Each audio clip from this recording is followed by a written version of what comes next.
Israel, Palestine, Russia, Ukraine, various wars in Middle Eastern countries, the South China Sea conflict, and, yes, there are still many conflicts and bloodshed that occur throughout the world. But why is all this still happening if there is already a UN?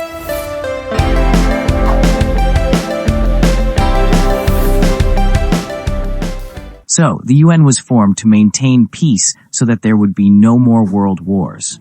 So the role of the UN is to regulate it so that no country fights because of different interests.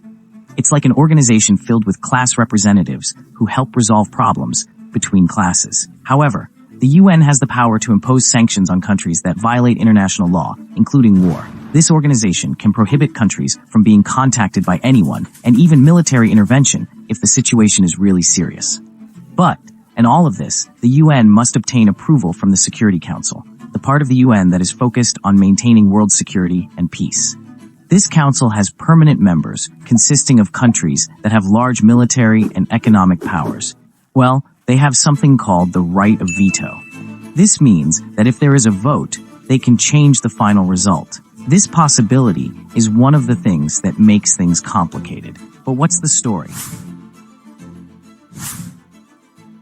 This is what often results in international problems being brought to the UN without being resolved. The problem is that the 5 countries like to have their own interests in a conflict. During the Russia-Ukraine war, Russia often used its veto power to reject peaceful resolutions. Because of this, the Ukrainian president even declared that the UN Security Council was ineffective, and to this day, the war is still ongoing. The UN has also helped resolve the civil war in Ivory Coast. This organization helps monitor peace agreements so they are not violated, monitor ceasefires, and protect civilians. Dozens of years later, Ivory Coast was finally declared safe, and the UN said the mission was a success.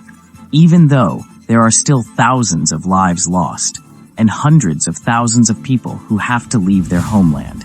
Apart from that, the veto right has also been used by America to thwart the Israeli-Palestinian ceasefire.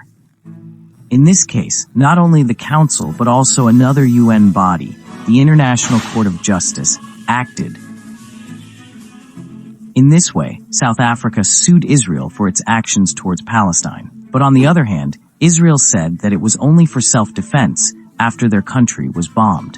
The results of the court also granted several South African requests, but until now, the UN has still not ordered Israel to stop the massacre in Gaza. And not yet finished, Israel even bombed areas that were supposed to be safe there.